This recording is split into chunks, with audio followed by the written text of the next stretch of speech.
Okay, good evening, everybody, and welcome to Equine Voices. My name is Ronnie, and I'm your host for today's interview. And I'm so excited to have Steve Halfpenny. Now, I came across Steve quite a few years ago.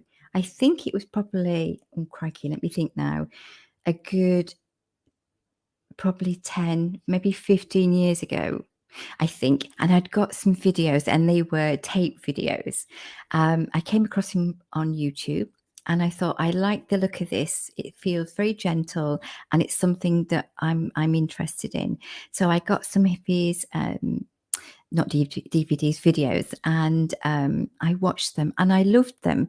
I can't remember a huge amount about them because this was a while ago, but I really enjoyed them, and it was just the softness in his voice and how he was with the horses. So that was my first introduction. So what I'm going to do is I'm going to bring Steve in, and he's going to do a little introduction about himself, and then we'll have a little chat. So he's an award-winning filmmaker, best-selling author, and founder of Light Hands Equitation, Light Hands Horsemanship, and the name just jumped out at me. So without further ado, I shall bring Steve in, and bear in mind it's 6:30 in the morning where he is. So good on him for coming out. Hi, Steve. Hi, Ronnie. How are you today? I'm fine. So good morning to you, sir. Good morning. So would you like to, for the people that may not know who you are, would you like to just give, in your own words, a brief description of you and what it is that you do with horses? Yeah, I suppose I should start off with my history. I suppose I grew up in the UK, migrated to Australia as a 19-year-old. I won't tell you what year; it was a little while ago. and I was in a hostel. We arrived in Australia, and they put you in this hostel while you're looking for somewhere to stay. And somebody introduced us to this family, and it was my to-be wife. So I got to know her, and within a year I was married. And one of the things she said when we got married was, you do understand I'm going to have animals. I'm going to have dogs and cats, and I need to have a horse. Okay, so she gets a horse. And I was like, I never see her. Like, I come home, she's gone. Like, she's off with the horse somewhere. And now I look back, it's sort of almost silly. I think I was almost jealous of the horse. It's like, where's she gone? The horse has got all this time, and I've got no time with her.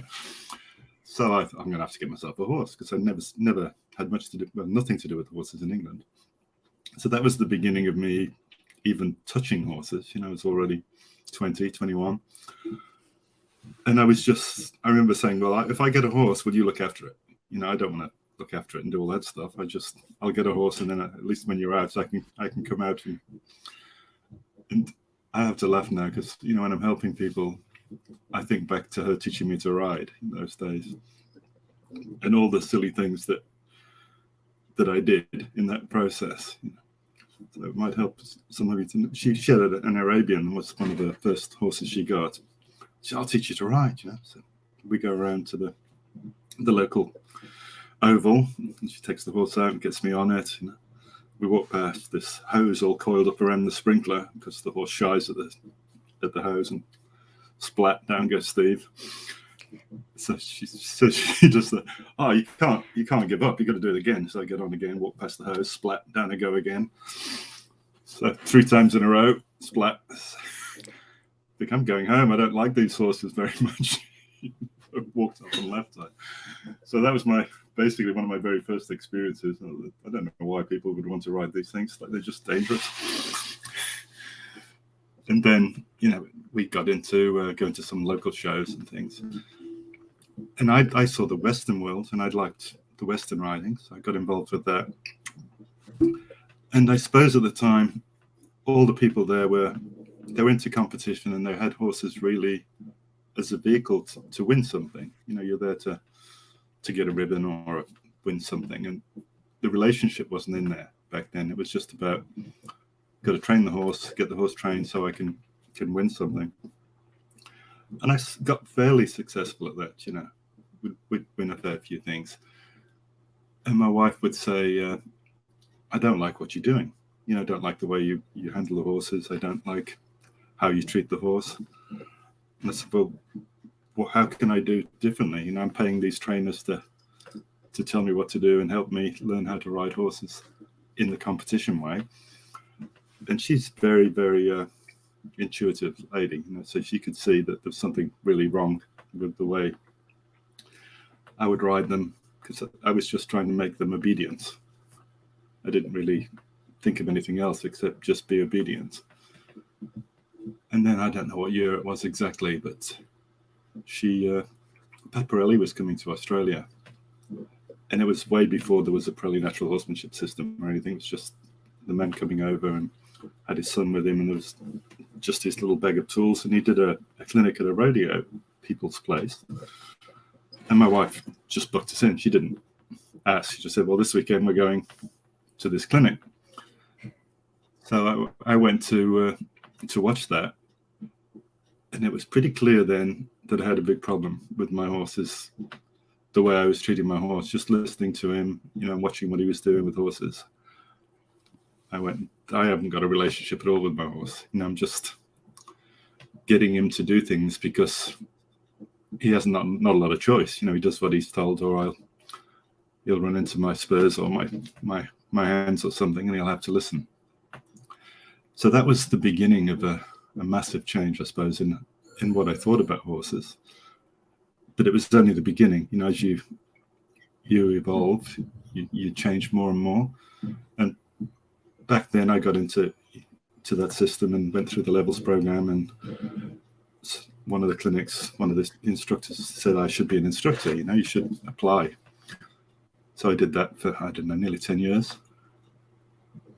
And then I was having trouble with visas getting to America. So it was hard for me to continue going to the clinics I needed to go to. And I ended up just parting ways, basically, because it was just getting too hard for me to do the right thing to keep qualified. Then I started on my own, met a few other horsemen, and started to develop more of a feel for it. You know, instead of, because even with Pat, it was good. It changed me completely, but it was still trying to follow a system where you do things sort of ABC. And then during that time, I met a guy called Philip Nye, and this guy's from Tasmania. And I'd watch him, and he'd seem to get on the horse and melt.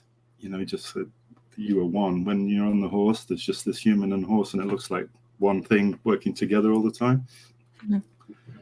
And so I'd go, I was still, you know, an instructor for Pat back then, and I'd be watching Philip all the time instead of, probably a bit rude, instead of watching what Pat was doing, I'd be watching this guy riding around in the background and thinking, man, what's he doing? How can he get that horse so connected? You know, where it was, you know, and he would be riding bareback and bridleless and jumping everything on the place and doing lead changes. And he's not just doing it; he's going exactly where he wants. You know, he's not just riding a horse that's doing its own thing. The two of them were so connected, and that became my quest. You know, whatever Philip's doing, I want to be able to do. So I started that journey and kept going along. And I was, you know, and after I'd left the Pirelli system, I thought, oh, well, you know, I probably won't teach anymore because that's what I was doing, and it'll be finished. But people still wanted me to come back, and you probably know I used to go to the UK and do clinics there every season. I spent a few months in the UK and Europe. And it wasn't really until a horse came into my life that I had to be different with, you know, that it changed me completely. So I'd been teaching, and I went to my own thing after I left the Pirelli system and started to evolve what was, to start with, we called it Silver Sand Horsemanship. And that's probably when you got your DVD. Yeah, and I remember doing those and thinking, DVDs are coming out.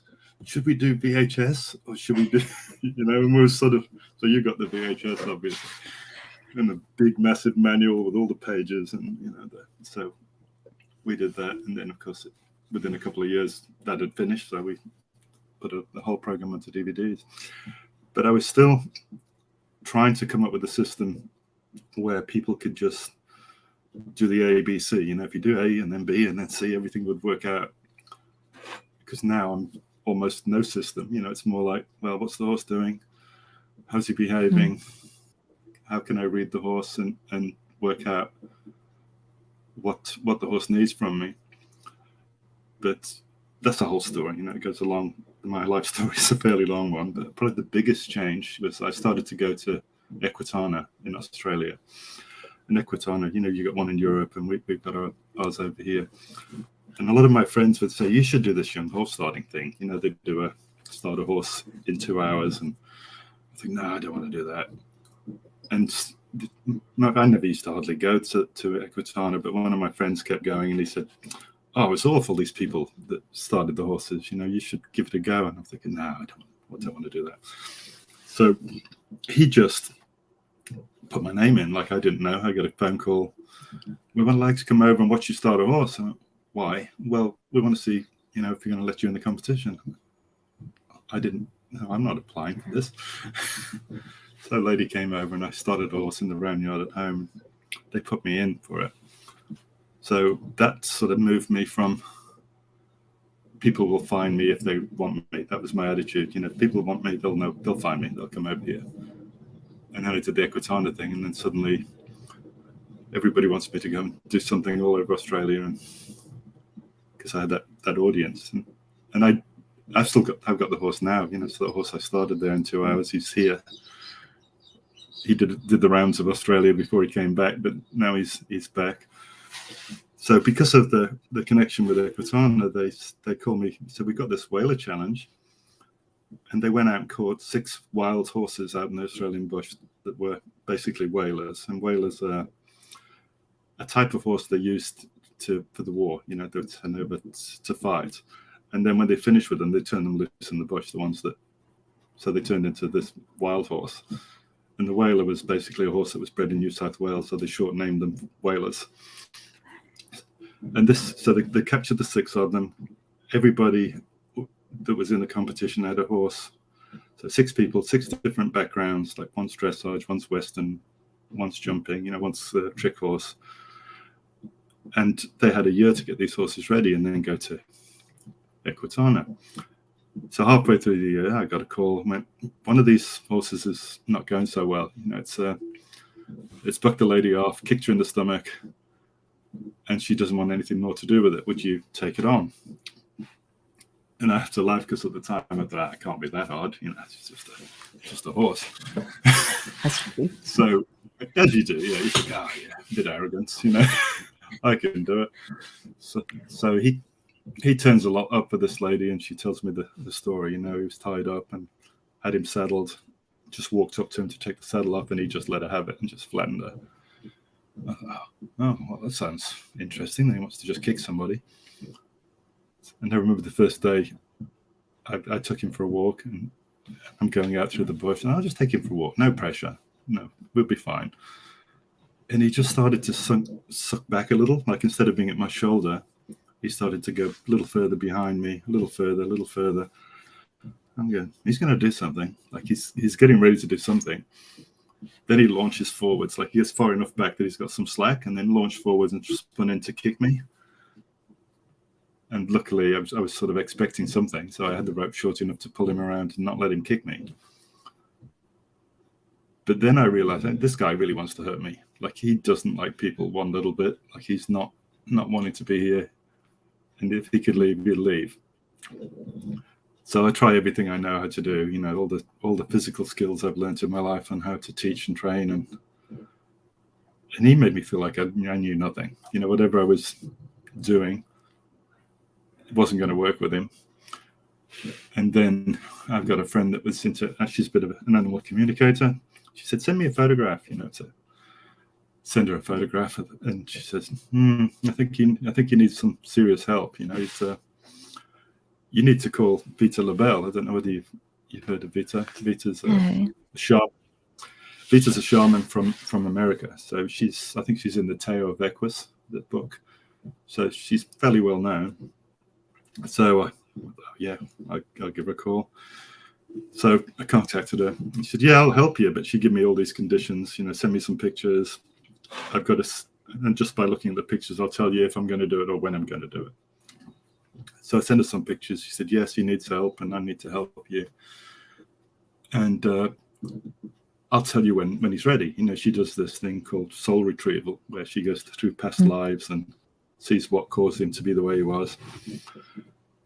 So, okay, sounds like a little voodoo to me, but, I can't, whatever I'm doing is not working right now. So if you think you can help, then we'll give it a go. And I was giving, I got crystals in his water and all sorts of herbs for him and everything that I could think of. I think, Steve, you're changing. Like, this is not the stuff you normally do. I wouldn't even tell my friends what I was doing, putting oils down his spine and doing all these things that I was supposed to do. And I'm laying in the bath with hay all over me, like a feed bath. So if he wants to eat, he's going to have to come and eat around me. So that took him ages. And then it's really interesting, the changes that he made. The first one, which was really made my hair stand up on the back of my neck, I'm thinking he's going to kill somebody, and he still belongs to Equitana. So I rang them up and said, if I'm going to help him and do this thing, he's got to be my horse. And so what you mean? I said, no, it's got to be mine. If he goes somewhere, I decide where he goes. You don't just, because normally they just sell them off, and somebody get the horse. I'm like, no, I'm not going through all this, and if somebody gets killed at the end of it because he's dangerous. And they say, okay, we'll sign over the papers. It's yours. And I'm on my mobile phone, about 50 meters away from his yard. And he'd never laid down once since he'd been there. I'd never seen him once lie down. And they said, yes, it's yours. And he just has this big snort and he lay down. I went, that is weird stuff, that now he's mine and he's staying, that he's okay. And I think the worst, scariest thing that happened to me with him, I was riding my good horse and I had him on a lead rope and he just took off. Like, he nearly pulled my horse over and just took off. And we lost him for a whole night. Like, he was gone, went through the fences, disappeared in the national park next to us. So he spent the night out there. And eventually I come to this, can't saddle you without you trying to run around in circles. You buck me off, I can't ride you. And I'm supposed to be supposed to go to Equitana and show everybody how I've got you ready. This is going to be a really good example. I can't ride you, I can't do anything with you. So we came up to the Vita, finally looking at these pictures. She said, he's ready now. We'll do this soul retrieval. I said, okay, what do we need to do? So, well, I need to set him up in a yard with audio so he can hear me and I can hear him. So she wants this phone link going. So put him near the house, made a little yard up, set up a Skype connection and had all this stuff so she could see him, she could hear him. And she starts doing what she does, telling me what she sees about his past and the things that had happened to him and how he died in a previous life. And she's sobbing nearly, because whatever she's seeing, she's living and she's believing. So she's really upset. And I go, why am I crying? I don't know whether this is even true, but I'm here feeling really emotional and crying about it all. And then she was about 2 hours on the phone with him, talking. And at the end of it, she said, he'll be right now. What's he afraid of? I said, well, you can't put a rug on him. He really doesn't like to be saddled. If I go near him with my hat, my cowboy hat, he doesn't like that. So she said, you got your hat? Said, yeah, I've got my hat. Put your hat on him. Said, what? So just stick it on his head. So, he stood there, let me put the hat on his head, never moved. Put his ears into it. I'm thinking, can't believe he let me do that. Like, he doesn't let me do things like that. Then she said, got a rug there? I said, yeah, I got a rug. Just pick it up and throw it at him. I'm like, throw it at him. He's going to be over the fence. Like, he's not going to let me do that. Because I'd be folding it up to put it on, because he was so reactionary. So I throw the rug at him. He just looks over his shoulder. Oh, yeah, no problem. I'm like, this is crazy. Then you got your saddle there? I'm like, saddle? Yeah, get your saddle on. I don't like where this is going, Put the saddle on, girt him up, didn't move. She said, "That's good. Get on." I went, "Oh no, this is not good." Got on. I give him a scratch. He just didn't move. I'm thinking, and now I'm thinking, all my life I've been doing this and working since I was 20 towards who I am, and everything that I've done so far, you've just turned upside down. Because whatever you just did, I have no idea how you did it. I don't know why he's okay right now. And I've still got him. He's still out there in the paddock, and I decided that probably he doesn't need to be ridden. I've been on him and I've done it, and I ended up taking him to Equitana and just doing groundwork, and he was brilliant. Did all the groundwork. He's doing shoulder in and shoulder out and hindquarters in, all this groundwork stuff, and it was brilliant. And I can't believe we're here, thousands of people, and you haven't left. We're together and we've done this whole show. But it bothered me so much that I was talking to Vita, and she said, "What's wrong?" I said, "I feel like I shouldn't have a horse. What you've just done. I don't feel like I've got the right to even own one." So she did the soul retrieval thing with me, in the middle of the week, and same thing, stories about what happened in previous lives and why I ended up with horses. And the one thing, she said one thing that blew me away, which was, when I was born, I was going to die, which was, Mum was way, way, way overdue, and the old midwives used to come around in those old days, and you're not ready, you're not ready, you're not ready. And I should have been born weeks before I was. And Mum nearly died, and I nearly died. So how does this lady know that? We don't talk about stuff like this. So she already knew all this stuff that had happened to me. So it's that decision thing. Do I just take it on face value that it's true? And if it's true, a lot of the things I believe about my life and why I'm like I am are wrong. I think I'm like I am because of the way I'm brought up and the way my parents treated me, and what we do. We always have these reasons why we are doing what we're doing. But she talked about that as though those things happened before I was even born, that caused me to be who I am. And it changed my relationship with my mother, changed my and totally changed my relationship with horses. So the next day I go out to work with horses, and they're all different. Not huge, but they're just all different. This is strange. So that's the hair on the back of your neck stuff, when you go, why are they all different? And I remember we're talking with Irena, and I said, my wife is called Irena, and I said, "Am I any different?" Because she had that, "Am I any different?" She says, "No, he's exactly the same." Right, no problem. And then about 3 weeks later, she says, "You're totally different." I said, "How do you know I'm different? Why am I different?" She said, "Well, all the things that I say that annoy you." I said, "Yeah." She said, "You haven't reacted at all to anything I've said in the last 3 weeks." I said, "No." "And all the things that you do that annoy me, I snap at you for it, and you don't react to that either." I said, "No." She said, "Why not?" I said, "I don't need to." It's like because I don't know what relationship you're in. But, I'm not. No, but Not. there might be a reason for that. But, thank you. Well, I think what my wife would say was nearly always to help me, but you would take it the wrong way, and then there's a reaction to it. I say that now with horses all the time. We can't even communicate with the opposite sex very well. How on earth are we ever going to be any good with horses? Because there's this alien creature compared to a human. It's perceived. Whatever you perceive, you react to. Yeah. So what I think now with horses really is, if I could set things up correctly, and they knew what I wanted, surely they would do it. Because it's way easier to not have any conflict and do what you need to do to feel comfortable.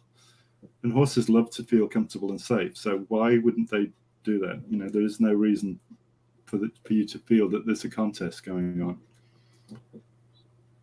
So, and I still see that with whatever habits we've learned in our life, whether it's the way you think you were brought up and the way your parents treated you, that gets handed on to your relationships with other people and your relationships with animals. And my biggest issue, I think, is the same as I had, is how do I change human habits so that they can communicate better with a horse or even with another human? Because I think it's totally connected. Anybody that's really good with horses should be okay with people too. I don't know whether you agree, but sometimes you see somebody's supposed to be this wonderful horse person and they're horrible with people. So it's like, that's sort of an incongruency with me. It's like, if you're really there to help the horse, then somehow you've got to help the person to find a better way to communicate with them. And it could be intent, feel, but what you think of the horse is powerful, I think, to me. They know pretty well as soon as you're near them, whether you like them or you don't like them, or you blame them for things. Or even if you're angry with yourself, they know. So I used to tell everybody to be emotionally neutral, and they think that's like it's a negative thing somehow, like you're devoid of any sort of emotion. And that's not what I mean. It's like I can feel really happy and really joyful around horses, but I try not to let them make me feel any negative emotion. He's doing this to me because he doesn't like me, or he's awkward, or he's being a bit of a pain. No, he's just trying to get through life the best way he can. And if you can't communicate better, then you're not going to get a very good result. Absolutely. I must say, Steve, I'm a little bit gobsmacked actually, because I'm sat here thinking, oh my God, now I know why I asked you to come on my podcast. Because I wasn't expecting a lot of that. In fact, most of that. And that's just blown me away. When you was talking, so what's the name of the horse that you was talking about? The one that did the retrieval was. What's the name of your horse? We call him Radar, but he was named Coronation after one of the whalers, that went to battle. As you were talking about him, I was getting, and before you sort of came to the crescendo, the main bit, I was getting goosebumps, and so that's my confirmation. So when somebody's talking, it's confirmation. And I just found that fascinating. So, but I just want to go back. You said you was in a water trough surrounded by hay. Is that correct? Yeah. Did you? Yeah. So, and just to get him to touch me, I want to be near me. So you want to eat anything, mate? I'm going to stay here all day. Like you're going to have to come, and eventually just come and grab hay between my legs or under my arm or something, and start eating. I'm thinking, did I hear now, correctly? he's been here. Oh, I don't know how long he's been here, but now I go out there, and he still has that sort of moment. I'm like, really? Yeah, you've been here for years and years and years. So my sense of him at this moment, so it's just a sense that I'm picking as you were talking. Yeah, is very much his own energy, his own being, and it's not a case of it's a mutual understanding and respect for each other. And it's very, and as I'm saying that, it's the word respect is maybe not the right word, but there's a big powerhouse in that connection between you and your horse, and also appreciation. What I want to say is there is a gratitude for your own development in your own self and your own moving through your own energy. This is what I'm getting now. Mm-hmm. There's a mutual understanding because of what happened with him. The respect is the same for you. Does that make sense? Yeah. So he sees, so as you see in him the beauty and but you also talked about, I don't feel I should have a horse. Why, after how, you know, because we have this guilt when we're looking after a horse and we want the best from them. If we feel we've made mistakes or we've not seen something, we get this big guilt trip. And I'm talking from myself as well, which adds to stuff. But what he's because what he says, sorry, he's talking to me now. What he says is, I stand in my truth and you stand in your truth. And it's as simple as that. And this is very much his, you know, it's that or it's that. It's not this, it's that or that. Yeah. And he's so a he's very very, proud horse. very, very proud. Yeah. And what I'm saying is he's if he was a man, he wouldn't come on, pat you on the back, say, there, you're okay. He'd stand tall with his chest out, and he would watch you struggle, but then make it, and that would be his proud moment because you've made it on your own. And that's very much his energy, which is a powerhouse. Yeah. He's great, and he's here for the rest of his life. You know, he's going nowhere. So, and from my understanding, from my work, soon as you did that, there's no time space. That thought was already in his energy, and that's why he almost he you know he knew that was happening. So when you said you saw him lie down or you saw him sleep, it's because he knew, he felt the change in you that instantly, which is amazing. Yeah. He's an amazing horse, and but I'm sorry, I'm sat here thinking, oh my goodness, I don't know what I expected, Steve, but it was not that. So. But it's lovely. We've all got physical skills, haven't we? And the hardest part, you know, I've got some instructors around the world, but the hardest part is really getting people to understand what you're really doing, because they can see the physical, they can't see the rest of it. Yeah. You know, yesterday we were in the round yard helping somebody, and I'm working the horse, and it's sort of going around me, and it's bent the right way, and it's going the right speed, and everything's fine. And we swap, and the horse is sort of running away a little bit. And it's like, how do you teach somebody that it's not about chasing them at all? It's about getting them connected somehow and being with you. But we're human, so we want to know, what did you physically do to get that horse to go? And I said, well, I just thought about going. The same as I would if I didn't have a horse. You know, humans go from standing still to moving, and there's a transition in energy and everything as you prepare to do something. And horses feel that. So it feels totally mechanical to just move them with a tool and not get them. The transition starts inside of you, doesn't it? You start to change the way you are, the way your energy is, the way your life is, and then the horse goes with it. And the same thing in the saddle. If I have to use my legs all the time, I'm feeling like, I would say, agricultural. You know, I'm really like, you don't understand anything. You're making me bump you with my legs and pull you around. I don't want to do that. You know, I need you to feel that we are one, we're together. But it starts as soon as you're with them. And so did it work? So did you help the person? Did it work? Yeah. She's a great friend. She's one of our instructors. So yeah, it always gets better. But your decisions, my decisions anyway, are not really based on the physical.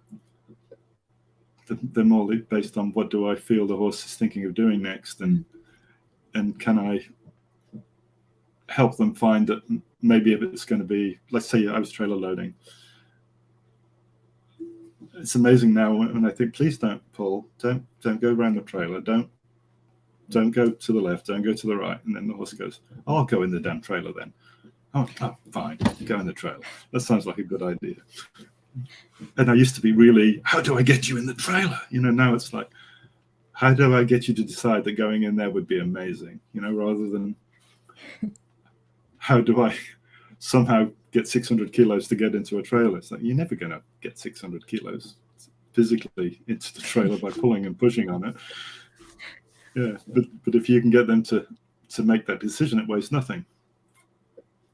And I suppose, even though it's obvious now, it took me a long time to realize everything has to be a decision.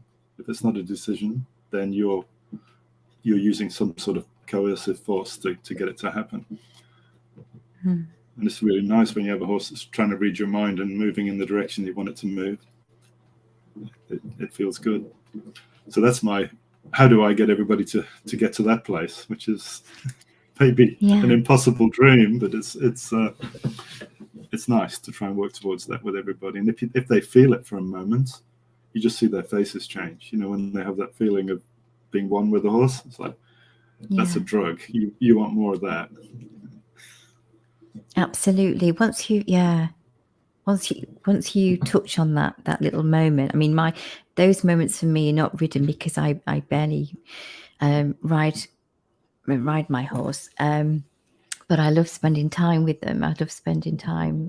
I've got 2 horses, and she came this summer. Yeah, this summer, for company for my other horse, she's 20, and she's Western. When I say Western riding, she is Western riding, but I do ride her. But I fell in love with the Western riding, and that stemmed from watching cowboy movies when I was younger with my dad, and I used to sit on the back of the sofa pretending it was horse, and I was galloping across the plains. On the back of this sofa, and I usually fell off the sofa, but it was quite okay because it was on a soft floor. And my parents couldn't afford horses, you know, so I was a late starter, and so I was an adult when I had horses, so I got into horses late, and doing the communication came about through my own horse Toots, because there was something not right with her, and I just couldn't, and it was very, very subtle. So at the time it was so subtle, but there was a sense of something, and it was only later, as it got more sort of relevant, that I got a diagnosis, an explanation, but actually I've gone past that now. There's there's other things, but at the time I thought, I wish you could just tell me. And I was already a member of like just a small group we used to meet for meditations. It was just a fun thing. So my intuition was already there, and I decided this is what I need to do. I need to understand. And at that point I was thinking, if she could tell me what it is, I could fix it. And it was all about fixing it, making it right, making it okay. Which I discovered that actually that's not always the case. That's not always our right. You know, they've got their journey. And would I be doing this if it wasn't for that? Now that's a double-edged sword when you're talking that way, because you think, well, there would have been another opportunity maybe, but I don't know. So she got me into the communication. And the communication is when I hit that moment, as you were talking about, that that connection. And because I've been doing it for a while now. I go quite quickly into it, and it's a lovely feeling. But I say to my clients and to people, communication is the sweetest part of the communication. Is no words, no doing. It's just being in that energy, and it's almost like the calm before a storm. There's that peace. The wind stops blowing, the air stops moving around. It's just very, very calm. It's absolutely beautiful, and that's it. And I can get my clients to feel that sometimes, because I just get them to be there. And I see myself as a facilitator, plugging into the universal energy, which I'm always plugged into, but so they can feel that, so they can do that themselves. So I'm not doing anything. I'm just being there, and the animals choose what they want to do. And as they open up and as they connect, the humans connect through that too. And it's lovely to see. And they're often tears, by the way, often tears. Yeah. In fact, when I get a cry, I'll go, yay, it's okay. We're on the right track. We're getting somewhere. Good. We're getting somewhere. So, okay, I wrote a few things down, because as you were talking, I think, oh my God, I need to ask him about that.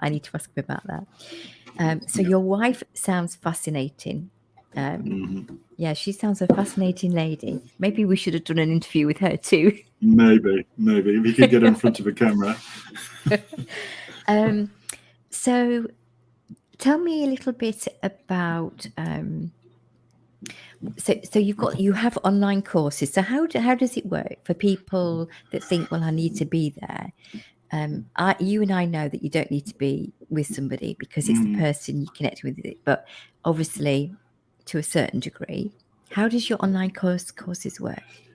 It's just a portal basically, and people can log in, and then I've got a membership, where you pay monthly membership, where there's monthly videos going out about what I'm thinking about at the time, and then there's some specific courses. And I suppose the one that surprised me at the time that was just walking with your horse, going out, and we call it 100 miles. We used to call it, now I call it Trail Brave, but it was basically how do you.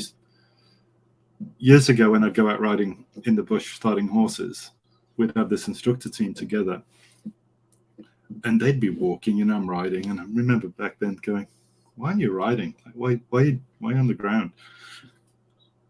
And they weren't ready to ride, so they would get the horse out, and everywhere they were going to ride it, they'd lead it. And I was, that brave that I was stupid back then. So I'd just get on and ride and go, I don't know why the hell you're on the ground. Like, why would you walk when you could be riding? And now I'm, 65 yesterday, the day before. So I'm going, I think I'll just walk first, and I'll lead them out, and I'll go around all the places I'm going to ride them. So that came from just practicality. That's what I do with the horse to get it brave. And people weren't thinking about that. They would just go, well, I'll ride it in the arena, I'll ride it in the round yard. And then when it's time to go somewhere, you actually ride it into a place that's never been before. Well, the chances of something going wrong are way bigger, if you just ride into the unknown on a horse that's never been there. So I just started to talk about that, and people have had amazing changes, by just walk out with it, get it to be alongside you, try not to be ahead of it, try not to let it get ahead of you, can you be together?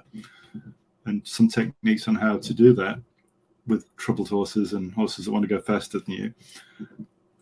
And I was just shocked at how popular that was, because I would never, I don't, Elaine from Ireland, but Elaine helped me film that when I was over at her place in Ireland, and suddenly it was, everybody wanted this course. And I've just done a survey, and it's amazing. I called it, would you like to do liberty? Would you like to do riding with some contact and finesse? Would you like to ride bareback? Would you, all these list of things, and nearly everybody, the biggest percentage, said I'd like a more confident horse.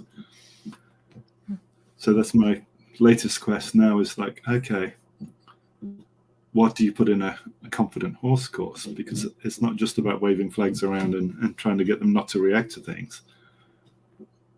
And I think when I really think about what I do with my own horse, everything I do is trying to get him more confident.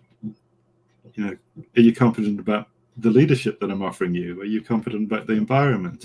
It's not just one thing, it's everything. So a confident horse, of course, can't be just getting used to tarps and leading them over things that are scary and taking them through trees. It's like, no, that's just getting used to some specific things. I think my horse's confidence comes from knowing that if he listens and he goes with me, then he'll be safe. No matter what he sees, he can rely on me to not get him in trouble. That's I guess my next quest is to come up with a plan and a course to have people create a really confident horse. But it takes time. There's no way you're going to do that, and it's not going to be a 6-day course or a 7-day course. It's really going to be this. You've got a plan, but this is going to take you a long time. Because if you've got a worried horse right now, it's not going to suddenly be brave just because you bought the course, is it? No. If only. If only. Yeah, you'd be a millionaire, I tell you. And a lot of that is, because I used to think, people want, how do you be confident human? Because that's what I see, humans that are not confident. Yeah. But I suppose if your horse was confident, then you'd automatically feel that you were confident. But sometimes it feels like it's the other way around. You've got to be confident so that the horse is. Yeah, You know, if you're absolutely. worried, if Yeah. you're nervous and worried, then horses tend to follow that, and they end up nervous and worried too. So you've got to somehow get humans to be confident first, and then the horse will follow. But Yeah, leadership is that, isn't it? yeah, it's that old thing, isn't it? But I want my horse to trust me. Why doesn't he trust me? It's like, no, you need to trust yourself first. Yes, You know, absolutely. and that's what they say. You know, well, why should I trust you and you don't trust yourself, or have confidence in yourself, basically? Yeah, I mean, horses behave and humans behave in a way that follows a pattern, doesn't it? The way you've learned to behave until today is developed a neural pathway. So something happens, you trigger that, and that's the story with my wife. You know, she'd say something and it'd trigger a neural pathway where my brain would go, "That's disrespectful." You know, so you get a different answer. Now it's more like, "I'm fascinated by what that means." You know, instead of react to it, "I'm fascinated. Is that supposed to mean that you like me or you don't like me or whatever?" Yeah. Rather than give yourself a moment to think before you open your mouth or react, just because it might not be what you think it is. Yeah. Yeah, that's what I see with horses. Everybody's got preconditioned beliefs about what's going on, and horses too. They react in a certain way. The clinic I did last weekend, there was, you know, everybody comes in and they've got the horses, and this lady, "Oh, this horse is off the planet. You know, it's going to run around. It's going to be crazy." And so I'll start with yours then. You know, and I've got my flag, and the horse, you can see it's going to jump right or it's going to jump left and do things. So it's about to jump to the left. So no, that, you know, putting the flag back, and don't go over there. And then it's quietly standing looking at me. She goes, "How'd you do that?" I said, "I just got ready to not let it do what it was going to do." "Well, how do you know what it's going to do?" "Well, can you see its body's changing? You know, its balance is changing. It's obviously going to do that, isn't it?" And they're like, "No, I don't see that it's obvious." I said, "Well, then you're going to be late. You know, the horse is going to do something before you've actually been there to support it and help it not do it." And, you know, even going all the way back to those Pirelli days, Pat used to say, "You time to their actions, and then one day you'll learn to time to their thoughts." And I remember back there thinking, how on earth would anybody know what the horse is thinking? You know, how would you ever know that? And now I still don't really know what they're thinking, but I see how their balance is changing. And if I just say, well, if the balance is changing one way, he's going to go that way. You know, that's what he's thinking of doing. If his ears are pointing somewhere, then that's where his attention is. Mm-hmm. And you know, here's another little story. I'm sitting on Gandalf, my horse, in the clinic, and I've got my arms folded, and his ears are sort of back on me. And we're all talking about attention. I said, "Okay, there's 8 of us here. Whose horse is watching them right now?" And they're like, "Oh, mine's not. He's looking at that horse, or he's looking at this, or what's my horse looking at?" They go, "He's looking at you." "Yeah. How long's he been looking at me?" "Yeah. He's always looking at you." I said, "Yeah, but what am I doing to do that?" And they said, "Well, nothing." I went, "You sure?" They said, "No, you're doing nothing." So I went, "Okay, no, I will do nothing. Let's see how long he stays with me." So about 5 seconds, who's that over there? You know, he looks, "Oh, why is he looking at people now?" I said, "Because I'm doing nothing." "But you were doing nothing all along." I said, "No, I was doing something." And then I think they started to say, "Are you always doing something?" I'm like, "Yeah, I'm always doing something." "Don't you ever just switch off?" I said, "Not if I want the horse to be with me. Why is he going to stay connected to me if I'm not trying to be connected to him the whole time?" No, it's just subtle things, like if he looks to the right, just touch him a little bit with your left leg. If he looks to the left, touch him a little bit with your right leg, just to bring his mind back. But they went, "But you're not really touching him." I said, "No, I'm just changing my balance." But he knows as soon as I've disconnected from him, he'll do his own thing. And that's fine. You know, the way I think, well, that's fine. I'm not paying any attention. If I don't pay any attention, then why should you? But we expect, I think riders expect so much from the horse, and they give so little. You know, you want 99% out of him, and you want to put in 1%. That's pretty hard. Yeah, I think because a lot of that is that's how they think it's done. That's how they, like you said, your parents imprint on you and everybody else what you see, your peers, your friends, myself included. It's only my learning has come from obviously watching people like yourself, listening and wanting to understand more, wanting to look at more, and then through my own horse, and then the feeling of things, but actually working with other people and their horses. And quite often we can be doing, because a lot of communication isn't actually doing anything, it's just being in their presence and just observing the horse.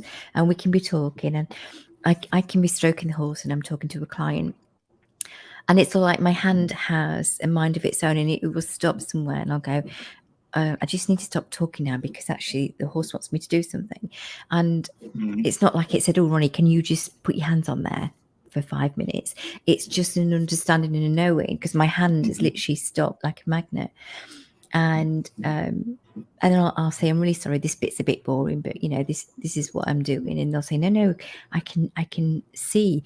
But often they can actually feel before they see, but they don't realize, because nothing's changed visually, but I can tell the energy's dropped and changed, and then they see. So they actually feel it, but sometimes they think this, I can see it, but they're feeling it, which is lovely.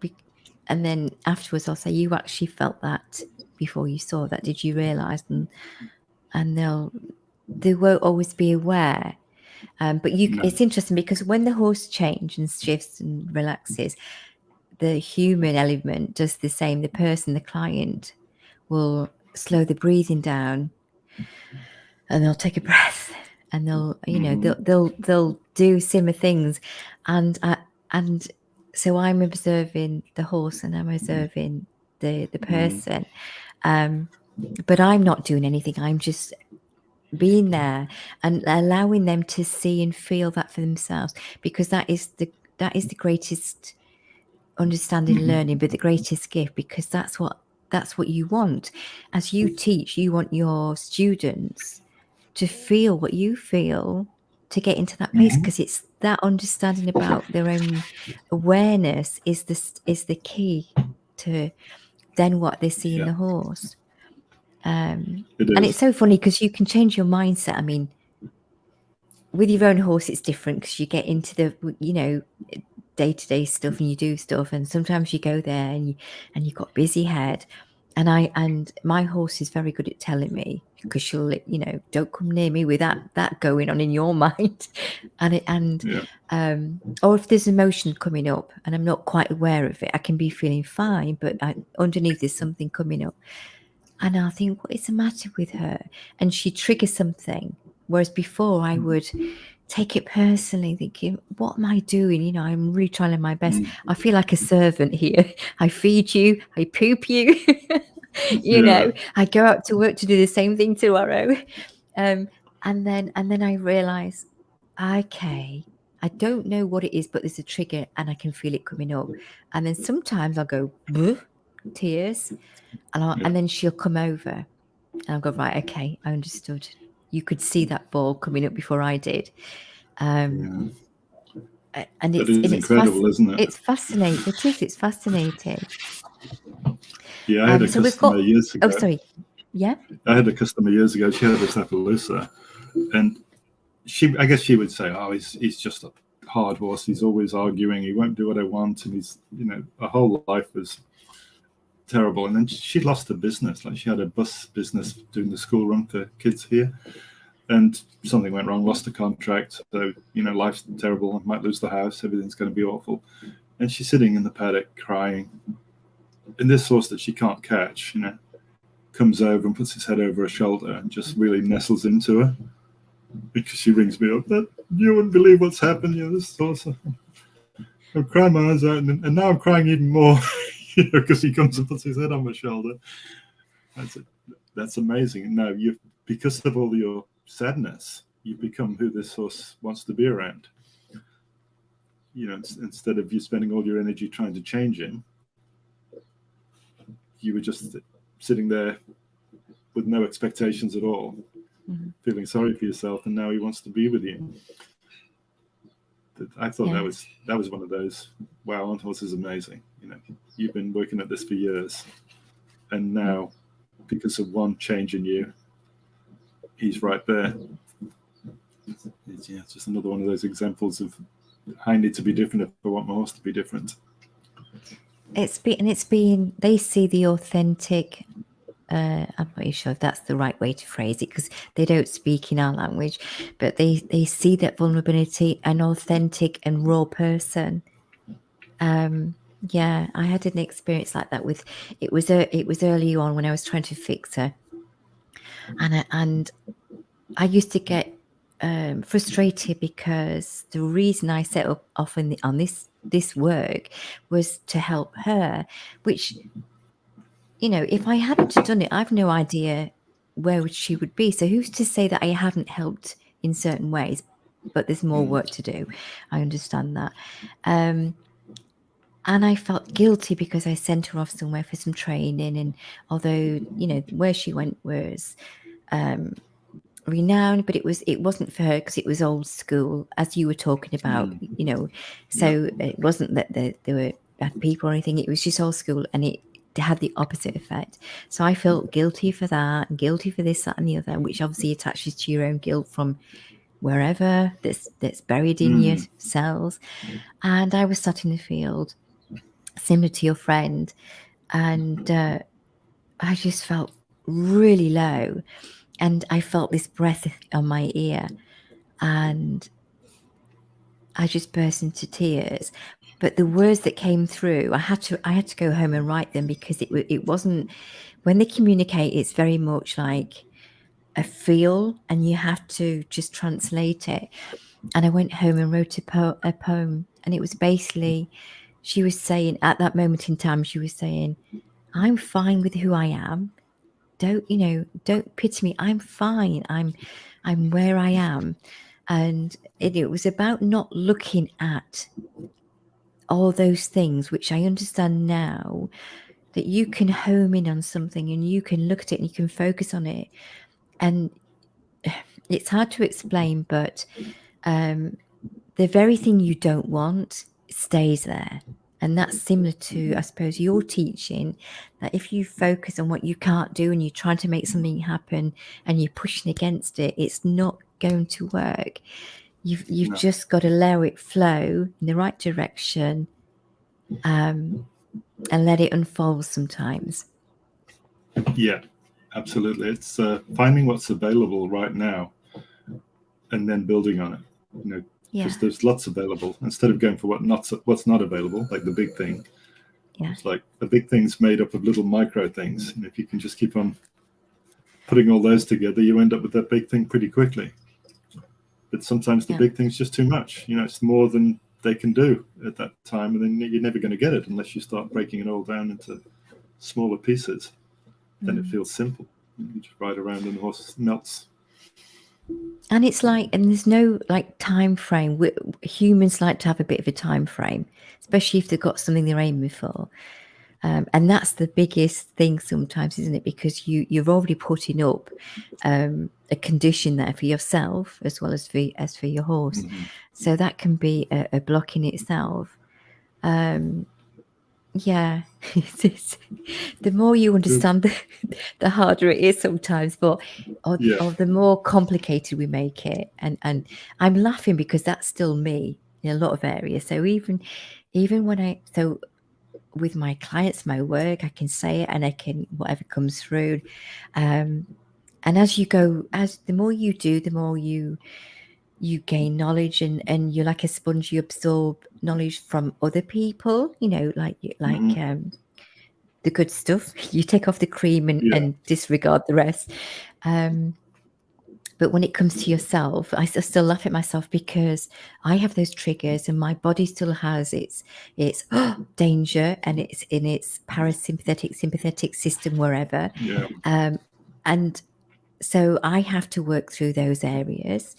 And it's ongoing. But I'm just going to take a little stop a minute, because we've got a lady on Here we go. There's a little comment there. Brenda, do you know this lady? Yes, I do. Oh, bless her. So she says, "You are awesome." I'm gonna read this out for the benefit of the audio that I'm going to make this into afterwards. So, Brenda DP says, "This is an awesome session, Steve's wisdom," and there you go. This is an awesome session. Steve's approach and wisdom is incredibly effective and valuable. I'm very thankful to both of you for giving your time and sharing your experiences. You are very welcome, and that is so nice. So if anybody would like to ask a question, we're coming up to an hour, so we'll just keep Steve chatting for as long as he feels, but it is, like I said, it's early morning there. If anybody's got any more questions, if you'd like to put one forward, and then we will get that on before we end this session.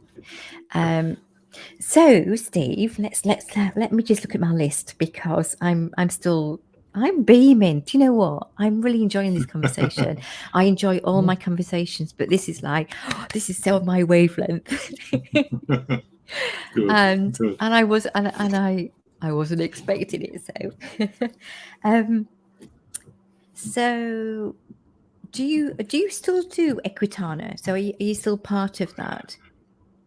I have this last one. I haven't. I have been until now. Usually do demonstrations and things, but Yeah. It's a big commitment, because getting over there with your horses, and Melbourne's 9-hour drive for me. Oh, crikey. Yeah, things are a little different, aren't they? UK and Australia is like, oh yeah, 3,500 kilometers across or something. It's a big space. So when are you coming back to the UK? Have you got any plans to visit? I definitely, if you do, I definitely like to catch up with you.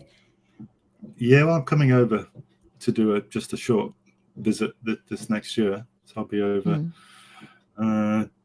July, August. Yeah, just for 3 or 4 weeks, just to help some friends out that haven't been, because I haven't been over since COVID. Yeah. But I'm probably not going to do the 3 months anymore. I just miss my horses and everything too much to spend so much time away from home. Yeah. So what area are you? Where will that be in the UK? Around Kent, further down towards Stover. Yeah. So yeah,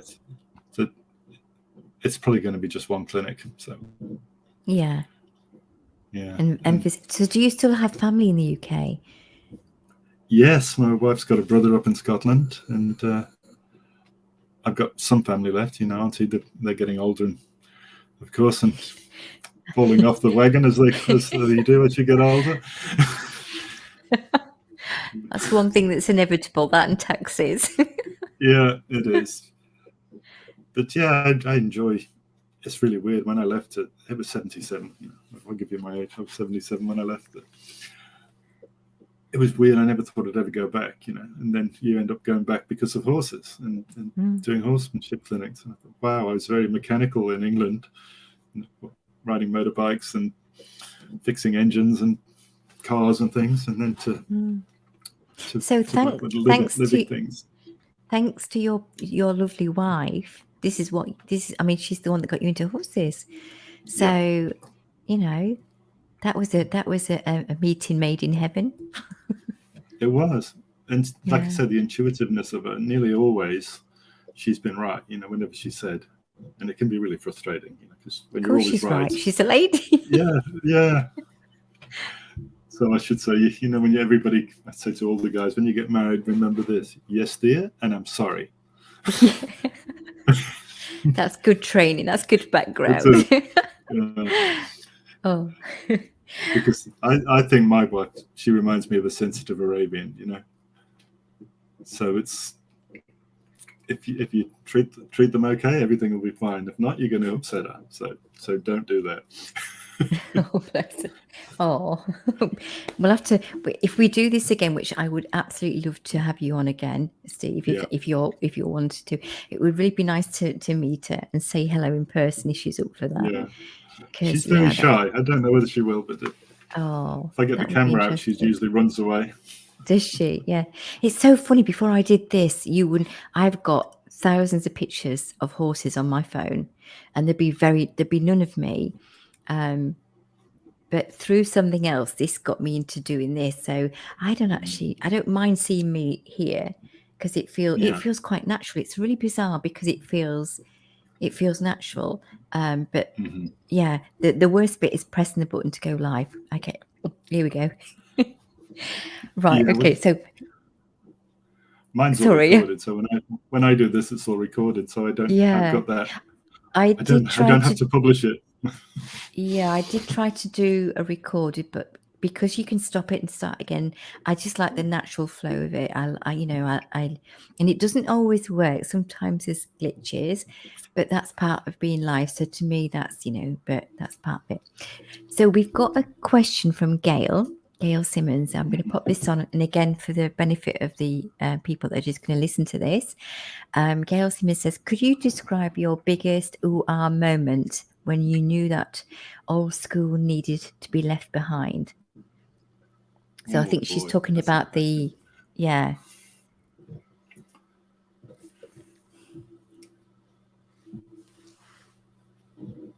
I think the decision stuff, realizing that I wasn't working with a horse's choice, was one of those things. And I don't think there's any one thing, Gail, that really stands out. But the people that have helped me in the past, this was maybe why I've had so many difficult horses in my life. I'm thinking I'm a horseman, so this is now for me, because I probably would now say that the people that said I was a healer. So Vita said I was a healer. My friend says, you think you're a horseman, you're a healer, you're not a horseman. And I'm thinking, I am not. I'm a horseman. I work with horses. And now the more I go, why do you end up with so many difficult horses in your life? Why do they keep coming? And I think, they're here. And with Vita, it was really interesting because the Radar was probably the most difficult horse I've ever met, in a way that if you get this wrong, you're really seriously going to get hurt. Like if you do something that he doesn't like and you're not ready, you're going to get hurt. And then after that, I had the next year 6 or 7 horses come along for work, because I was taking horses in to be started and training, and they were as bad or worse. I went, these are just people's horses. These are not wild things that have been captured and brought in. Why are they? So I was, every now and then I do chat back to Vita, and I said, Vita, like what's going on? Why am I how can I spend my whole life and get, one difficult horse, really, really difficult horse, and then in the next year have 6 or 7? Like, how does that happen? And she said, well, you opened the door, Steve, and now they're coming. I'm like, can I shut it again, please? So and she's right. Like, it's almost like the universe sends them to you. But what really scared me was like, man, these are people's pets that that they're coming along. They're so off the planet, and I'm supposed to help them get to the point where they don't kill the owner. That was the hard thing, because basically the realization, I suppose, going back to Gail's question, was that it wasn't so much that I need to change. It's like, how do I change everyone else? Because that opinion of the way things should be is so old school and so around. It's everywhere. Like it's, and we think there's a mainstream change to what you might call natural horsemanship, which I would probably call enlightened horsemanship now, rather than natural, because I don't think there's anything natural about riding a horse. It's they allow us to do it. They're just amazing animals, and they allow us to do it anyway. But how do you get people to think differently all the time? It was easier when I didn't know, because now I do know. It's like now it's a massive challenge to challenge everybody's beliefs. And even nice people, you just hear, oh, this one's got some, he's a dirty thing, he's got dirt in him, and he's just a horse. Like, where does this language come from? You're a nice person. How have you got language like that, where you're blaming the horse and thinking he's, saying all sorts of words about him that I don't like. It hurts my ears when I hear people talk really badly about a horse. even if I get hurt, which I've been hurt several times, but I usually go, well, I messed that up. Why would the horse need to defend itself? I obviously did enough to scare it to the point that it needed to kick me or do something like that. So yeah, that's the hardest thing now, is how on earth do you get anybody else to understand when it's taken you so long to understand? Yes, but you are doing, and you will do, otherwise you wouldn't be doing this, and you wouldn't be attracting more of it. No, and there's a percentage, isn't there? At the clinic I did the weekend, what was great for me, they're friends that organised the clinic. So 3-day clinic, and then 2 days, it's supposed to be private lessons, but nobody booked in. So I just ended up spending 2 days with my friends.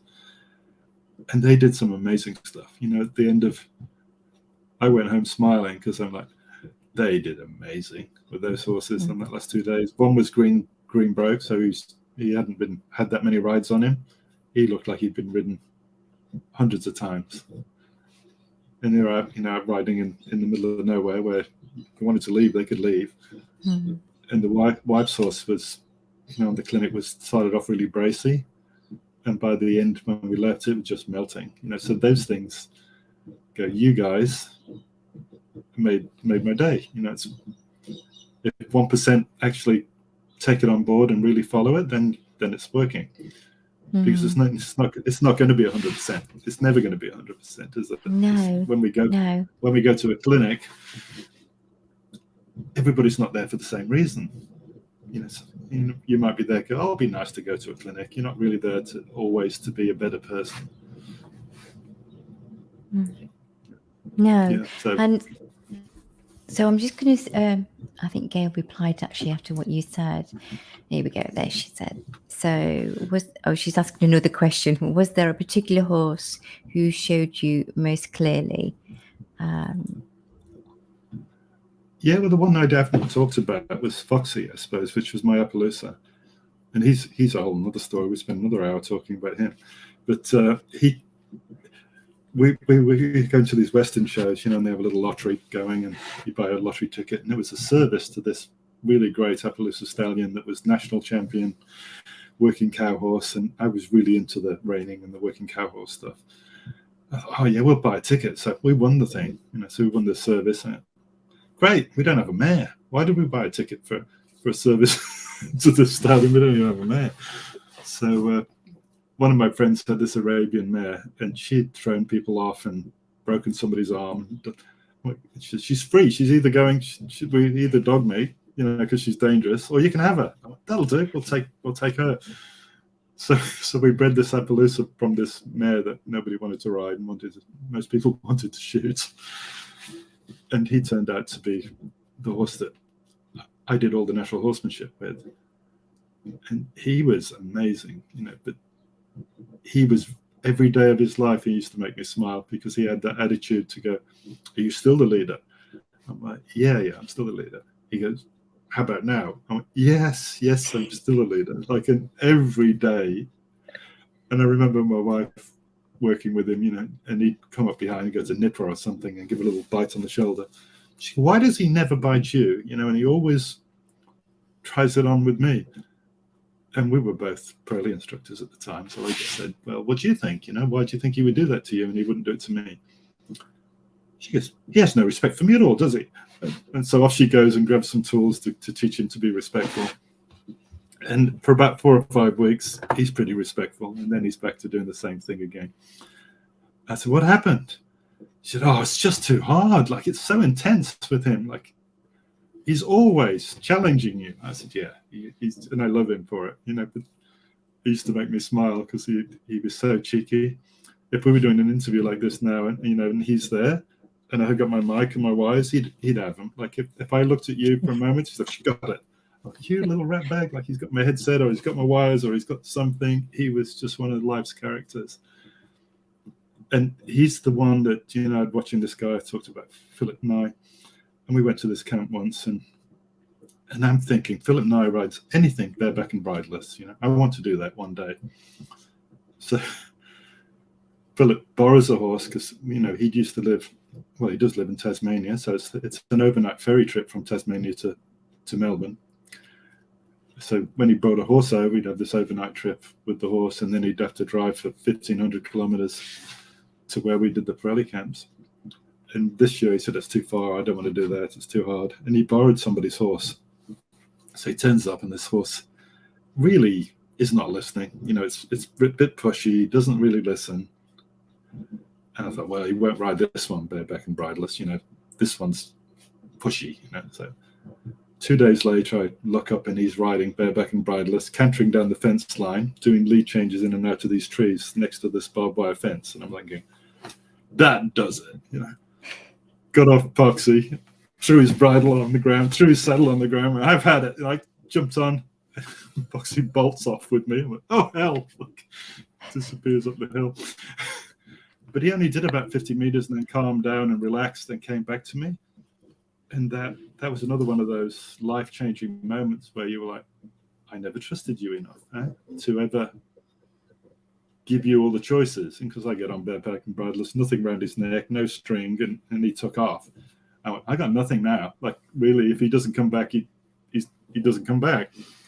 Mm. And he only really did that 50 meters and then calmed. And then he was amazing. Like, the rest of his life, I could ride him bareback and bridleless and anywhere, you know, take him down to the city like that.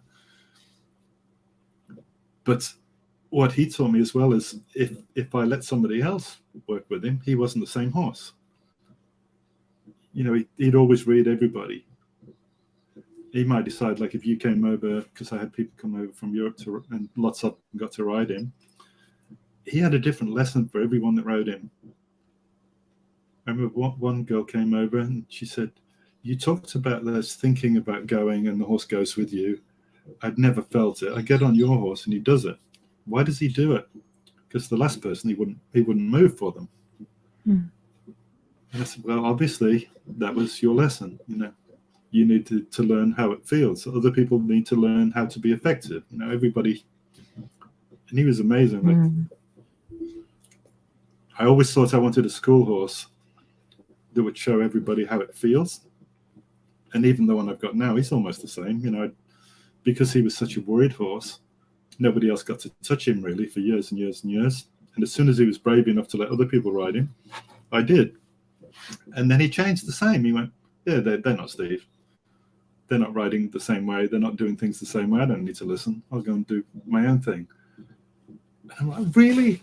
How does training work? You know, if you for 16 years you always do it exactly right, how did you suddenly do it wrong? Anyway, because I don't have to do it right. Well, that's just amazing. So that still amazes me, because you go to a riding school and they're almost robots. And yes. Why didn't my horse turn into a robot? Well, they don't. They just end up, because it's not really practicing patterns. It's more practicing being connected. So the horse isn't just learning how to trot around the boundary and or just how to counter circles. He's actually learning how to be with you. Mm. And that's the hard part to get. He won't fill in for you. You know, if you're not actually with him and riding him, he's not going to suddenly go, I'll just do 20-meter circles perfectly for you. Yeah. Yeah, because your body's not doing the right thing for me to do a 20-meter circle, so I don't do them. And yeah, that still fascinates me, because you go into you've probably studied the equine science, haven't you? But repetitions and reward and habituate the horse into a certain way of training. That is obviously not what I'm doing. No. Because my horse, he's not learning patterns like that where he just does the pattern. That's another fascinating thing, because when I have that talk, I was talking to Johnson Ryan. I don't know John, but he's a great horseman and he's great into the science. And I was doing well, how come my horse is different with different people then? He said, you got to realize that the horse, the way you use your hands, the way you use everything, and you and your energy is part of the science. If you change you get a different result. Because I'm just thinking, if you change the human, you've changed the human. He said, no, you've changed the whole experiment. You are a big part of the setup. So if it's not you doing it and it's somebody else doing it, it's not going to be the same results. They've got to learn exactly what you were thinking, how you were behaving, how much energy you were using. Did you even have a clear plan in your head before you started to do it? Because I see that a lot. People do things. They go, what did you want to happen? They go, oh, I'm not sure. I thought I'd just do something and then try and do what you asked. And if you're not sure before you even start, how's he going to be sure? How on earth is your horse going to work it out if you keep changing every time you do something, but you accept the same results, you expect to get the same results? How's he going to work that out? You're Absolutely. not consistent, Yeah. Absolutely. Have you heard of a lady called Dr. Susan Fay? I think I have. Yeah. She's in the state she lives in Colorado. She's a very unassuming lady, but she teaches people how. So she comes from a scientific background, but she works with. Sorry? Sacred Spaces. Is that she written Sacred Spaces? Yes. Yeah. I read the book. And she explains to people about how your thoughts and what you're thinking. So she describes it as pictures of scent, and the horses pick up on the pictures. I mean, she tries to make it as easy as possible for anybody reading and listening to her, that they can experience that for themselves. And it's lovely because I'm actually in that group as well. It's lovely to see people's experiences of just the feel and seeing the change from by doing nothing, just being and watching and observing. You two should get together and chat, because that would be interesting, actually. Should do. In fact, I might I might mention it to her. Would you like that? I'd love to, because I'm a bit slack in organising my podcast. I need to do a few. Yeah, well, you should ask her, because she's a fascinating lady. She's a lovely lady. She's just come back from Texas at a summit. There was a big summit there with that Warwick Schiller had organised, and it was a lot of people on his podcast. But yeah, she's a lovely lady. I'm just going to put a few more comments up, because so Daniel, is it Danielle Sharps? Steve, you are full of horse wisdom, and I love being one of your students. I am always trying to change myself to change the horse. Thank you. You've got some admirers. Yeah, these are local girls. They must be up there. Oh, well, have you paid them to come on and say something? No, I just put a post up last night to say that we were doing this. Oh, did you? Bless them. It's so nice. Yeah. And then we've got Gail again. She says, so she does animal communication, and the same sort of thing happens to her too. Oh, thanks, Gail. It is. Yeah, it's quite when I go out to see people, because I don't always know what their expectations are, and there's lots. It's this: how big is a piece of string? Is it that length or is that length? So if somebody says an animal communicator, I give them a brief introduction and say how I work, because everybody will work differently, as trainers do. And my work's very much about the here and now. Horses don't want to particularly talk about the past. They want to know what here and now and moving forward. And most of it's to do with the humans. They want me to help the humans see something that's going on, and maybe with themselves, if they bring in too much emotion or baggage to the relationship. And sometimes they just want to know that they're okay and they're contented, which is lovely. And I never know what I'm going to get until I get there, and it's so funny. But they can tell you funny stories sometimes, and then sometimes it's not the talking; it's actually just being there. And when the person witnesses that the horses are changing, and they afterwards say something's changed, I don't know what, but something's changed. So it's not about going, oh my God, you came along and talked to my horse and everything's hunky-dory, but something's changed, and it's just opening a doorway so they can start to do what they need to do, the horse and the client. But yeah, I love it, and I love I love what the horses give you, but they teach me so much about myself. So it's not just about a 9 to 5, you do your job and then you do your normal home life. Mm-hmm. You incorporate that into your world because it's all integrated and it makes you a better person. Yeah, it's a way of life, isn't it? You are this person and you behave in a certain way. That's another one of those amazing. It's like, I like it because people go to different clinicians and different clinics, but really we need to find somebody or some group of people that have the same way of doing things. I just feel sorry for horses, when we keep on changing what we're trying to teach them over and over, instead of sticking with something or one system. And it doesn't have to be what I do, but it has, horses need consistency. So when you're in that place where you're not quite sure, you're searching. So you're searching, maybe this will work, maybe that'll work, maybe I'll try that. But there's so many conflicting ways of doing things out there that you can't. Horses haven't got a hope if you keep on changing the way you present things to them. And we expect result, even if we think, well, I've been doing this 2 years, and it doesn't matter if it's not right, it's not right. So you might have been doing something wrong for 2 years. So then they go somewhere else. And I mean, when I say they, I'm the same. You want to do something, you want to change something, or you want to better something. But sometimes you don't allow it, or compromises. The word compromise doesn't always come into it.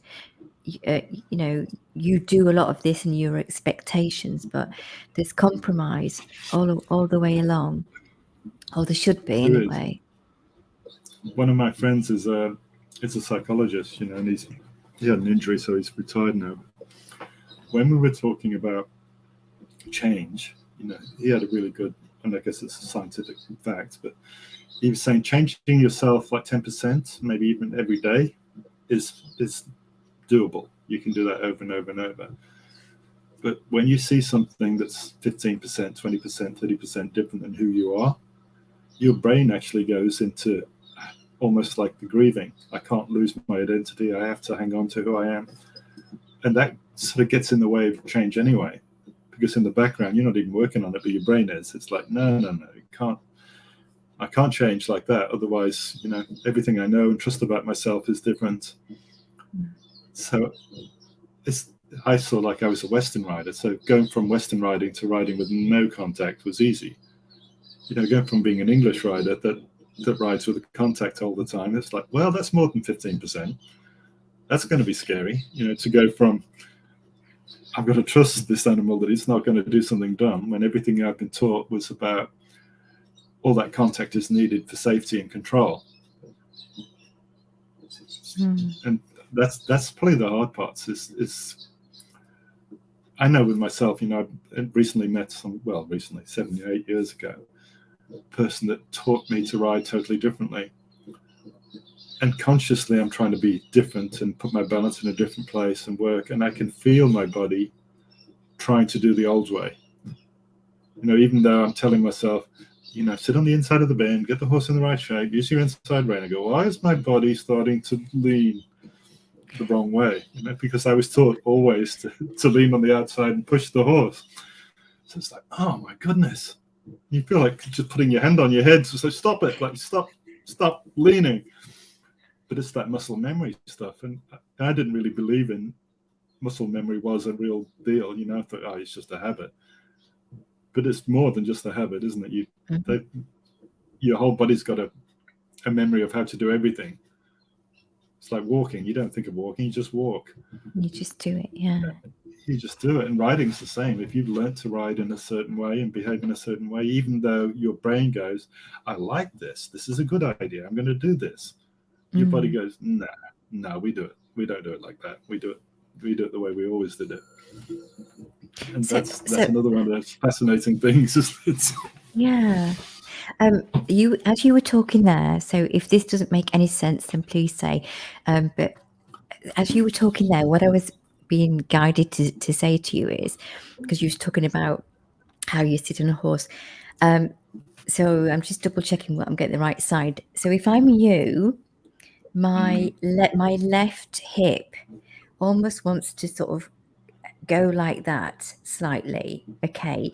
And what I'm being told to say to you is you might have to feel the extreme of the opposite for that to actually be straight. Does that make sense? Yeah, it does. Okay, so because your horse has just said, can you tell him, please, to do so I'm glad that makes sense.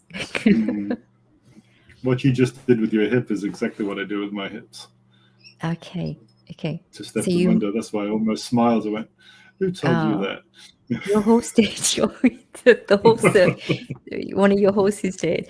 Yeah, and also because sometimes what happens when if you do teaching, because they show me while you're sat on the horse, sometimes when you're relaxed and you're talking, your body automatically goes into that position. So you're not quite aware of it. So when you start up, that's what's happening. So they're saying to get some help. This it's quite funny. Actually, there's a few of them talking here because it might feel strange that you're leaning too far. You know, like if somebody says you to stand up straight and you go, I am straight, and they'll say, no, you're like the Leaning Tower of Pisa. And then if you look, think, oh crikey, but if you do that, it feels like you're tipping. So until your muscle memory gets that new position, so you'll have to let me know how you get on with that. Yeah, well, some of the biggest changes in my life have been posture. We have a friend in England that came out, and I was trying to get a horse to learn how to stop off my seat, just changing my seat. And I guess being Western rider, I was very relaxed, and I'd sit on my pockets too much anyway, instead of sitting up properly when I ride. And she went, well, you're 6'6", you're probably used to trying to make yourself a little shorter when you're around people so that they don't feel, they're looking up all the time. I said, yeah, I've usually got a knee bent, and I, get a little bit bent over when I talk to people. She said, well, be as tall as you can be. So she had me, how tall can I make myself when I'm on the, so she had me, I'm up, okay, I'm really tall now. And then go and get your horse. Like, okay, so I had to laugh because I'm going to get my horse. I go, okay, you've got to be tall, don't bend over, just pick your saddle up and just walk around as tall as you can. Saddle the horse up, walked him around, and I went from that position to whoa, and he almost did a slide stop from a walk. Oh, right. So when I'm riding forwards, I'm in the stop position. So when I ask him to stop, there's no real change. So it wasn't obvious to him that there's two different things. But we all need that, don't we? We either need to video yourself, so you can always look at the video and see for yourself that you're not doing what you thought you were doing, or you need eyes on the ground to tell you that no, that's not what's happening, because I've got nobody telling me what I'm doing. I'm trying to tell everybody else what they're doing, but then there's no camera filming me all the whole time. So you still got that little twist. Even here, just looking at my own picture, do you always have your head a little bit to the side when you're talking to people? So I'm like, oh, straighten it up. So, and then I find myself, I'm back there again. Don't get paranoid. Don't get paranoid. I'm not, but it's just recognizing I didn't know that I did that. Yeah. I didn't know that I did that. So well, your horses do. Absolutely. And they've just said it. Thank you for that, Ronnie. I really appreciate it. I'm fascinated.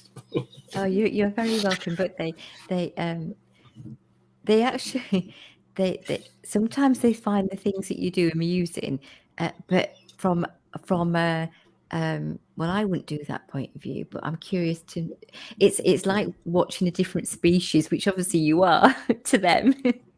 Yes. And there's if there were people, because I sometimes I get the character in people form, so I can relate easier. And it's almost like there's a group of them just watching, not speaking, watching. Yeah. And then just looking at each other, and they're. I just realized behind me, you see the pictures on the wall? Oh yes, yeah.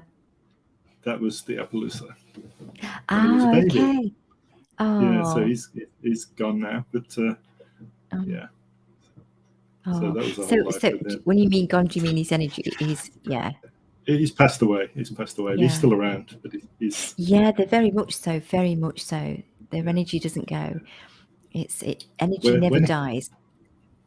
when he died, thinking I might not ride anymore because he was my soulmate. And then I started another horse, and he'd start to feel exactly the same in what he was doing. And I'm like, Mm. oh, that's goosebump stuff. But now, because I realised my habits created him, and his habits created me, so everything I ride is going to start feeling like him after a while because Yeah. all my rules came from him. The way I expect a horse to behave, the way it feels, how soft horses feel. It's almost like he's on my shoulder, going, "You wouldn't let me away with that. Don't let him do that. Like don't let him push you around and shove on you." That's And funny. That's funny.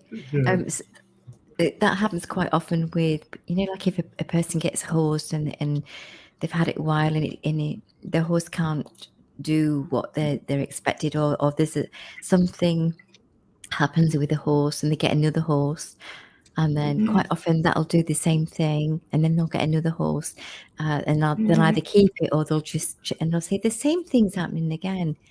yeah, Because it's stemming from the person, and getting him yeah, to realize that yeah. is is a big So game changer.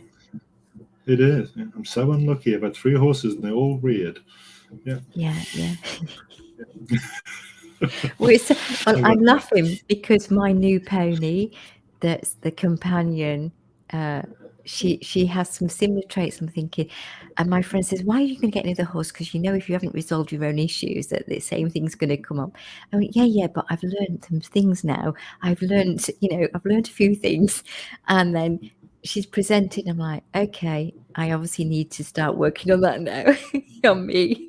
yeah, yeah. It is. I look at my old photographs and I'm going through all the old pictures, and there's some moves that I do. And I guess with the Western stuff, I love spins and rollbacks and those sort of maneuvers. And I'm looking at my stallion, my Appaloosa, my gelding, 16-1 quarter horse, short Appaloosa, all different shapes and sizes. And the way they were moving, I went, they're all identical. The way their head's facing, the way their body is, the way the balance is, and the way their legs are reaching. I went, that's amazing. Like if you put a different color on them, you'd say it's the same horse. But that's your pattern, isn't it? I create that. I like that. I like you to Yeah. bend this way. I like you to change your balance this way. I like you to move your feet in a certain way. But it's really good to look and go, whatever habits your horse has got is a result of yours. That's a good way of putting it. Yeah, definitely. Right, Steve, I think I've kept you. We've been on an hour and a half, which is, do you know what? It's so funny. It's just like we're just chatting. I mean, I know there's people watching this, but it's Yeah. just like we've been chatting. You've made this such a lovely and comfortable get together. Is there anything that you'd like to just to? Oh, hang on. We'll pop this. This is a long. You can read this one because this is a long one, and I'm getting a bit of a dry mouth now. So I'll let you read that Yeah. one. Okay. This is from Danny. She's a long-time student. Yes, a very high person. Steve has seen me change over the years, which is so hard. It's true, Danny. You were certainly high energy. And she has, with Danny, she's become what the horse needed her to become, which is great, because we can just say, like, I'm a very high energy person, the horses have to get used to us. But Danny's actually changed completely the way she is around horses so that they're more comfortable around her. So you're welcome, Danny. It's been a pleasure to help you. Oh, it's so nice that Yes. people have stopped by, and it's great to have an interaction from the people that are watching as well, because it's nice, and because it's late here. I mean, it's a 9:45 at night here in the UK, so it's late, Yeah. and obviously it's morning where you are. Yeah. But a lot of More people people are listen to getting up. these. Yeah, and a lot of people will Yeah. listen to this in the podcast version, so they can listen at any time. But Yeah. so before you go, is there anything that you'd like to, any parting words that you just like to to say to the listeners? I think it's basically to believe that your horse is always trying its best to do the right thing, and if we can present things in a better way, then they'll do exactly what we want. I'd like to feel that we didn't blame horses for things. If you could just take away that they're trying their best to get by with the information that's presented to them, and they interpret their world the way they do. So if they're doing something that's negative in your view, they obviously feel at the time that they need to be doing that. That's what helps me to not get angry if a horse does something that maybe might threaten your safety. It's like, oh well, that's a trigger. If you don't work on their confidence and help them be a braver animal, they're always going to be doing things that are not nice to put up with. Like they're shy at things. They'll do things that get humans in trouble. They're still, scarily, more people die of horses than any other animal on the planet. And I think that's probably because more people don't prepare. We don't get them ready. We don't help them to be mentally and emotionally and physically ready. And my personal journey right now with my own horses is really focusing on the mental part. If he does not understand what I'm trying to get him to do, then mentally he's going to get out of balance, and that will turn to an emotion, and usually the emotion turns to something physical. They'll try and leave, they'll try and run away, they'll pull, they'll do something. So every time my horse does something negative, or perceived negative, it's not really negative, really, something mentally happened. His perception of the world was different than what I thought I was trying to present to him. And I've had a horse now, he's 10, and I've been working on him for a long time, and most people would say he's just shouldn't bother with him, like he's just too crazy about life. But when he's with me, he's amazing. And I'm trying right now to go, okay, every time he has to leave, I must have done something to mentally unbalance him. Otherwise he'd stay with me. So and there might be habits that I've done over 40 years that never bothered other horses, but it bothers him. And until I can find a way of staying underneath that, so I don't bother him to the point where he feels the need to leave, then I'm not going to fix it. That's he's getting better, but it's almost the difference between flooding and progressive desensitization. I think with him, if you flood him, there's no change in him. He's going to be just as bad the next day. And for our listeners, like flooding is like me locking you in a lift because you're afraid of lifts. And I'll lock you in the lift every day until you get over it. And you open the door and you're sitting in the corner crying. I said, well, I'll do that again tomorrow. I'll get you over it. We'll do it again. At the end of the week, I'm not going to get you near the damn lift. You're going to be dragging you to the thing. And I think some people do that all the time with horses, and it's not that you intend to. It's where is that level? And I think with this guy of mine, the level that sends him to that flooding place is way, way lower. I might think I'm working on desensitizing him, but he goes, gone, flooded, left. And I, over the years, I've had some horses where, say, putting the rope over the neck. I remember one, I put the rope over his neck, and he just, next day, he'd react, and I put the rope over his neck and he'd react. And it wasn't until I just picked up the leather popper and just started to take it over his neck, like, just, you see it, take it away, and then he was fine. So I'm not doing much, but I was doing too much. So my brain's going, I'm not doing much, but his brain went, that's more than I can deal with. I'm just going to feel that so the behavioral scientist I was with years ago, she said it's like a graph. 50% of horses, you can flood them and they'll get better. The others, it's like you get this response, it comes back to zero. The next day you do it, you get the same response, back to zero. Next day, same response, back to zero. And because we're human, we keep doing the same damn thing and expecting them to get over it, instead of Yeah. going, well, that's really not working. And that's probably it. If I can say not make the mistake I made, that was the biggest mistake I made. Kept doing things that worked with 90% of the horses and expected the other 10% to deal with it. Instead of going, no, these are not the same horses. These guys need me to start way below what I think my zero is. Absolutely. Because we all have this zero that we think is zero, and it's not. It's your perceived zero. It's not the horse's zero. It's yours. This is where you think this is nothing. He goes, he might think that's heaps. You may have to start way below zero to come back up to zero and then go above there. But the last things you learn in life, for me, it seems to be the last thing I learned is the first thing I'm trying to teach people, because it seems like it's the most important thing in my life at the time. Yeah, that's a long-winded answer to your question. No, that was beautiful. That was beautiful, Steve. Thank you so much. I have thoroughly enjoyed our chat. I enjoy all my chats. I love all my guests, but I've really enjoyed this one. I think it was because it was not what I was expecting, which is often the best thing. And yeah, and I would love, if you'd like to come on again, I would definitely like to have you next year, when it's convenient to you, to have another chat.